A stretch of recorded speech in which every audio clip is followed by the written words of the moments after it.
Father Faber continues, given all that, can anything be imagined more awful than the idea that all this may be false, and that the Church may possibly err in the whole matter? Could there be a more complete triumph for the gates of hell than this, to have one who is perhaps a reprobate in the dungeons of hell, burning with hatred of God, and venerated on the altars of the universal Church, the pillar and ground of the truth? In the Church, says St. Thomas Aquinas, there can be no damnable error, but this would be a damnable error if you are venerated as saint, who is in reality a sinner. It is of great importance, says Melchior Canis, to the morals of the Church, that you should know to whom you ought to pay the reverence of religion.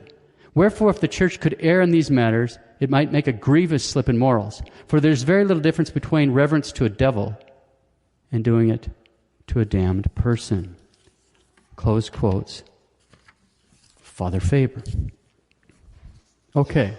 Now, because of the changes in the procedures in canonization, beatification, canonization, with the removal of the devil's advocate, for example, there's more change, but just that one. The devil's advocate, among other things, was to block any causes that might cause surprise or scandal or shock to the faithful, worry the faithful because of certain things a person did.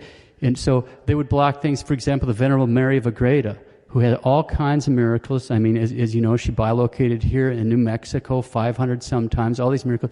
She was blocked because of a translation into French of her works that the University of Paris got so excited about that the advocate could stop it. So the whole idea was they would always block them so nobody could throw any dirt at us. It's not a question of whether she's in heaven or not. Okay, that office that doesn't happen anymore. But we don't have time to get into all that. But there is a lot of confusion among the faithful. For example, we were asked about the upcoming canonization of Blessed John Paul II. Father, there are a lot of questions swirling around in my head. How can he be canonized? Because he kissed the Quran, and he prayed with the pagans in Africa, and there was a CC1 and a CC2, etc., etc. Don't let any of that confuse you at all. We have all the principles here.